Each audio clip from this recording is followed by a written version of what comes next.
Good evening. It seems like just yesterday that we were at our first convention, where my husband accepted the Republican nomination and then became our 45th President of the United States.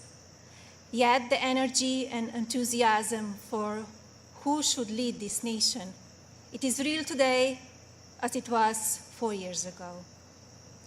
I know I speak for my husband and the entire family when I say we have not forgotten the incredible people who were willing to take a chance on the businessmen who had never worked in politics. We know it was you who elected him to be Commander-in-Chief, and we know it is you who will carry us through again. We were humbled by the incredible support then, and we are still grateful today. I want to acknowledge the fact that since March, our lives have changed drastically. The invisible enemy, COVID-19, swept across our beautiful country and impacted all of us. My deepest sympathy goes out to everyone who has lost a loved one, and my prayers are with those who are ill or suffering. I know many people are anxious and some feel helpless. I want you to know you're not alone. My husband's administration will not stop fighting until there is an effective treatment or vaccine available to everyone. Donald will not rest until he has done all he can to take care of everyone impacted by this terrible pandemic. I want to extend my gratitude to all of the healthcare professionals, frontline workers and teachers who stepped up in these difficult times. Despite the risk to yourselves and your own families, you put our country first, and my husband and I are grateful. I have been moved by the way Americans have come together in such an unfamiliar and often frightening situation. It is in times like this that we will look back and tell our grandchildren that through kindness and compassion, strength and determination, we were able to restore the promise of our future. Businesses stepped up and volunteers stepped in. People were eager to share ideas, resources, and support of all kinds with neighbors and strangers alike. It has been inspiring to see what the people of our great nation will do for one another, especially when we are at our most fragile. Speaking of strength and determination, we recently celebrated the 100-year anniversary of the passage of the 19th Amendment. Yesterday, on the North Lawn of the White House, we unveiled an exhibit dedicated to women's suffrage. The exhibit called on children from across the country to send art honoring the meaning of this important time in women's history.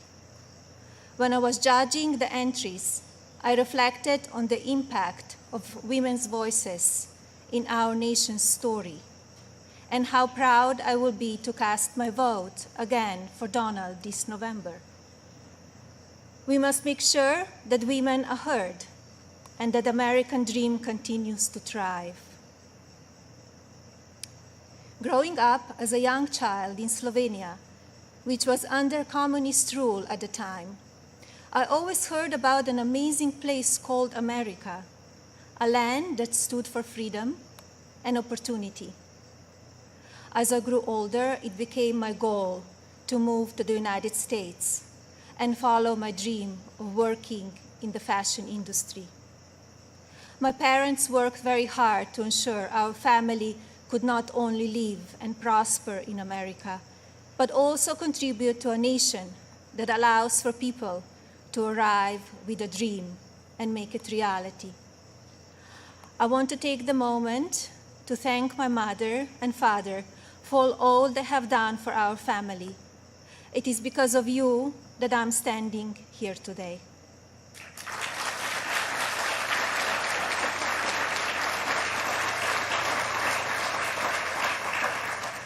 I arrived in the United States when I was 26 years old. Living and working in the land of opportunity was a dream come true, but I wanted more. I wanted to be a citizen. After 10 years of paperwork and patience, I studied for the test in 2006 and became an American citizen.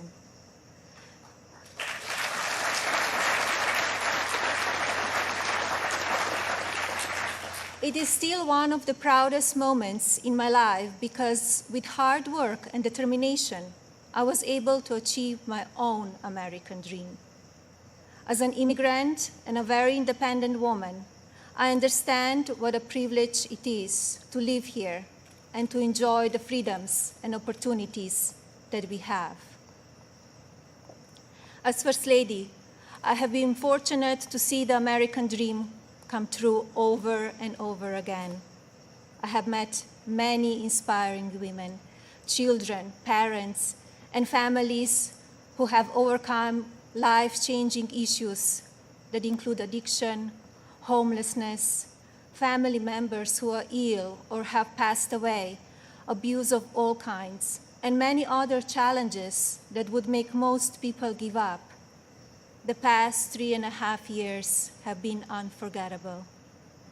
There are no words to describe how honored, humbled, and fortunate I am to serve our nation as your First Lady. After many of the experiences I've had, I don't know if I can fully explain how many people I take home with me in my heart each day. From brave soldiers who give up so much so that we can be free, to children of all circumstances who I have met around the world. Thank you for inspiring me. It is my greatest honor to serve you. When I speak to members of the military, despite sacrificing time with their families, experience the fear of war or suffering loss, they have no regrets about serving our country. The same goes for their families and the families of first responders who often watch their loved ones walk out the door, not sure if or when they will come home. When I speak to families who have lost someone, the pain mixed with pride I hear in their voices is something I think about often. So thank you to all who serve our country in the military and as first responders. And thank you to the families who wait for them. You are our heroes in your own right. I have also been moved by the many children and families I've spent time with at hospitals, schools, and other locations around the world. Children who are dealing with pain or illness that would break even the strongest adult. Parents who are grateful to wake up every day and see that their child is still alive. These families are a testament to what faith and medicine, strength and science can do. On my first international trip as First Lady, my husband and I visited places of great significance to the three major religions: Islam, Christianity, and Judaism. One special memory from that trip is of a young boy I had privilege of visiting while at Bambino Gesù Hospital in Rome, Italy.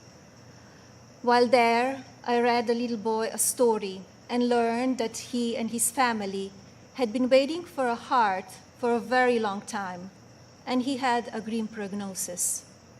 His situation brought my staff and me to tears, and we spoke of a little else as we flew to Belgium for the next part of our trip. Upon landing just a few hours later, we learned that a heart had been donated and would be going to the little one. I think about him often, along with so many amazing and strong young patients across our own country. More profound and sadly unavoidable examples of our country's strength and character have occurred in the communities that have been impacted by natural disasters.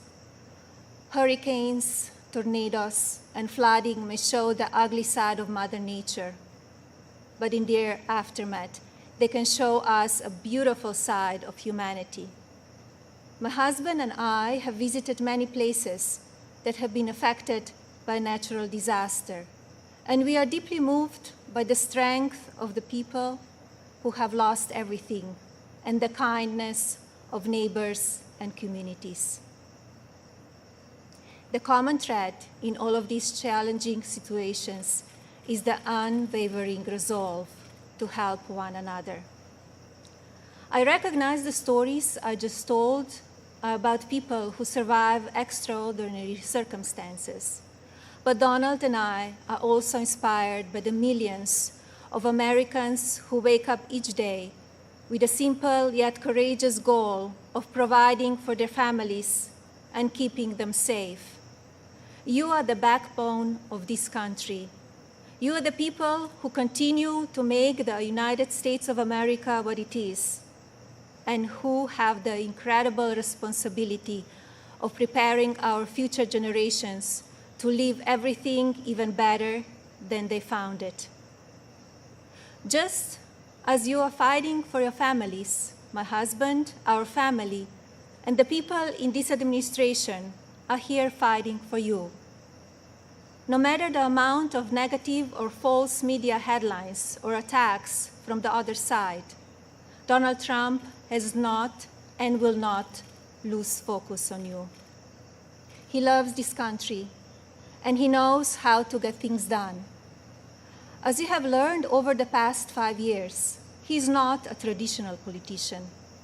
He doesn't just speak words. He demands action, and he gets results. The future of our country has always been very important to him, and it is something that I have always admired. In fact, it is to help ensure a better future for our next generation that I launched Be Best, my initiative to help children achieve their fullest potential. Be Best has one simple goal: teaching youth about the importance of their well-being, both mentally and physically.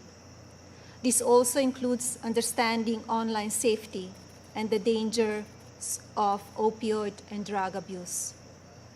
Through Be Best, my office and I have been able to highlight people, programs, and organizations that are doing extraordinary things in our country and around the world. I continue to believe that by shining a light on these positive examples, others across the country and globe will become inspired to do their part for our next generation. Helping children is not a political goal. It is our moral imperative. When I think back to a defining moment of Be Best, my mind goes to a trip I took to Africa. On that vast and beautiful continent, I was able to visit the countries of Ghana, Malawi, Kenya, and Egypt. One of those visits, in particular, had a profound impact on me.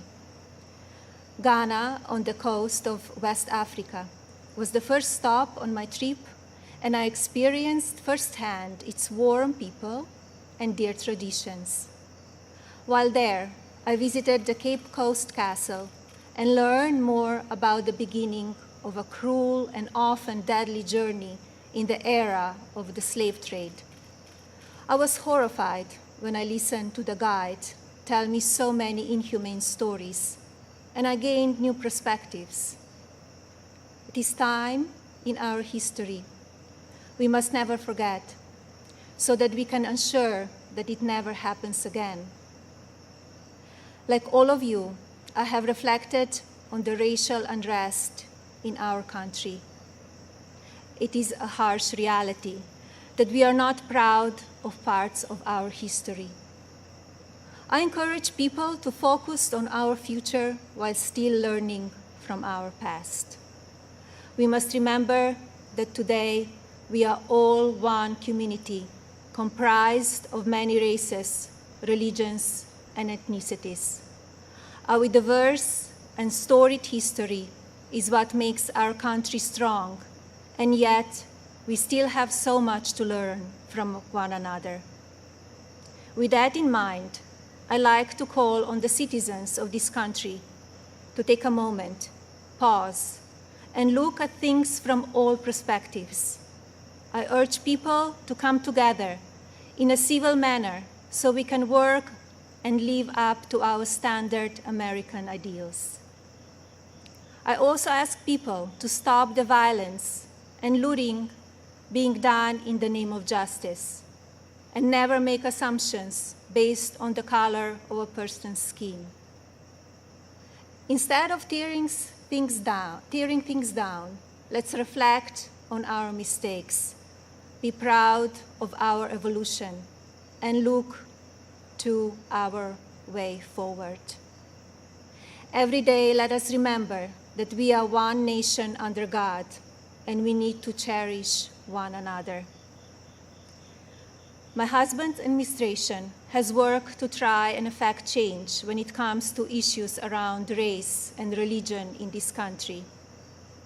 He is the first president to address a special session of the United Nations General Assembly to call upon countries across the world to end religious persecution and honor the right of every person to worship as they choose.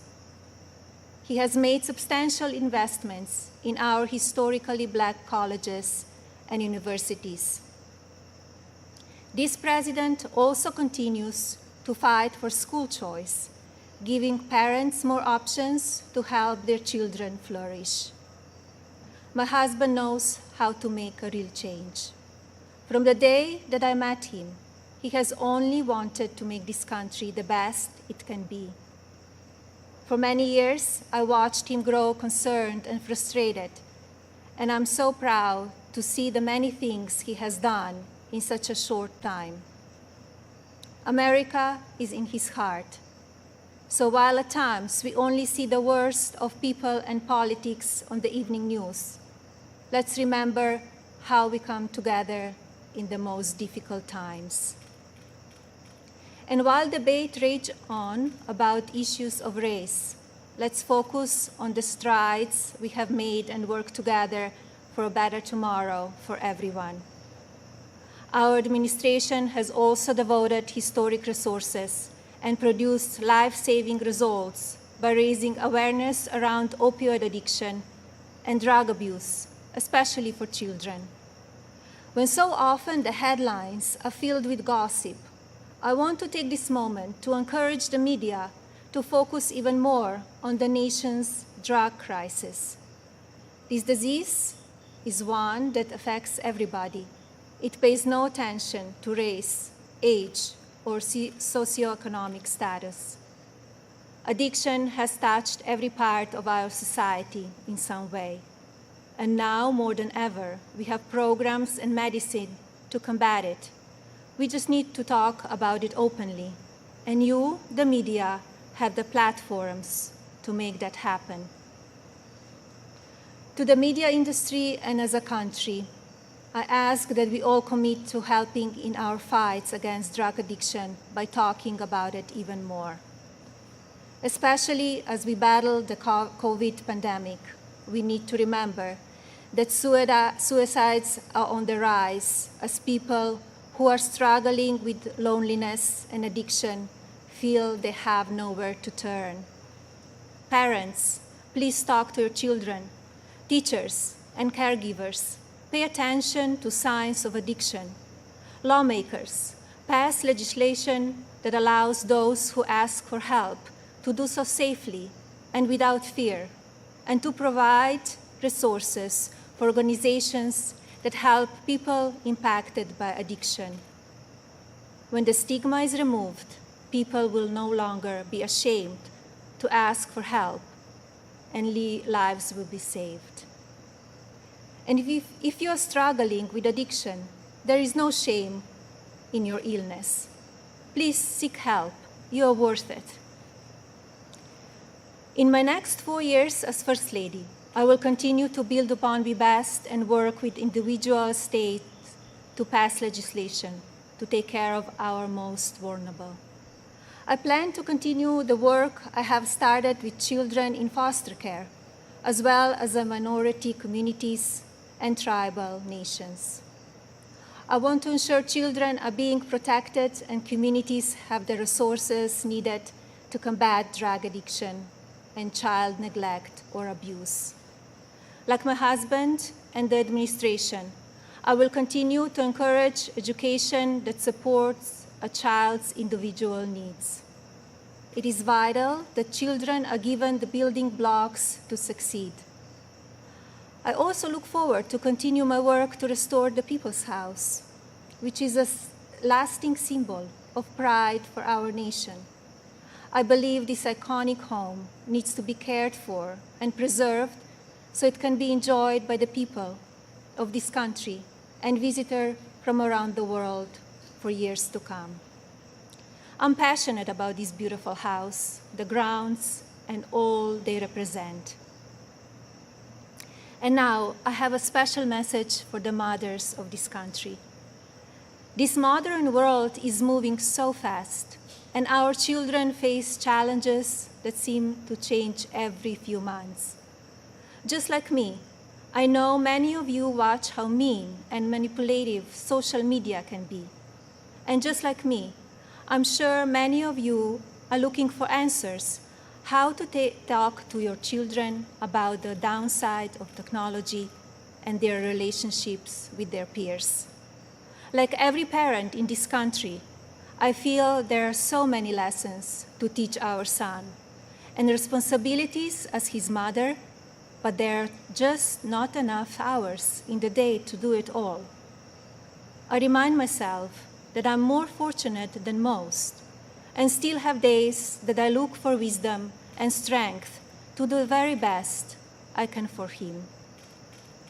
To mothers and parents everywhere, you are warriors. In my husband, you have a president who will not stop fighting for you and your families. I see how hard he works each day and night, and despite the unprecedented attacks from the media and opposition, he will not give up. In fact, if you tell him he cannot be done, he just works harder.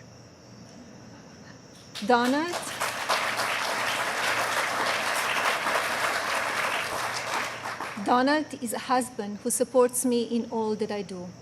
He has built an administration with an unprecedented number of women in leadership roles and has fostered an environment where the American people are always the priority.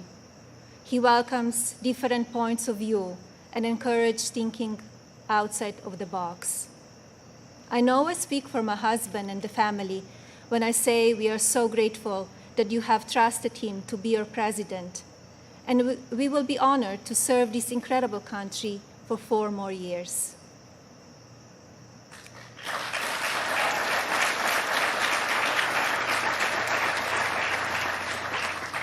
As you have heard this evening, I don't want to use this precious time attacking the other side, because as we saw last week, that kind of talk only serves to divide the country further.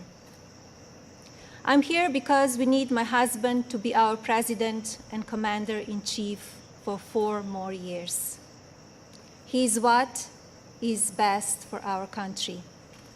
We all know Donald Trump makes no secrets about how he feels about things. Total honesty is what we as citizens deserve from our president.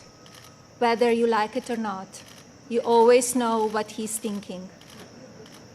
And that is because he's an authentic person who loves this country and its people and wants to continue to make it better. Donald wants to keep your family safe. He wants to help your family succeed. He wants nothing more than for this country to prosper, and he doesn't waste time playing politics. Almost 4 years ago, we went into Election Day completely underestimated. despite what is being said again this year, I know, just as you do, that Americans will go to the polls and vote on the behalf of their families, our economy, our national security, and our children's future. To vote for those ideals is not a partisan vote. It is a common sense vote, because those are goals and hopes that we all believe in.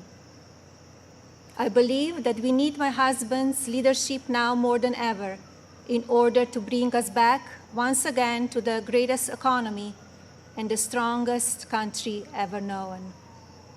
God bless you all, your families, and God bless the United States of America.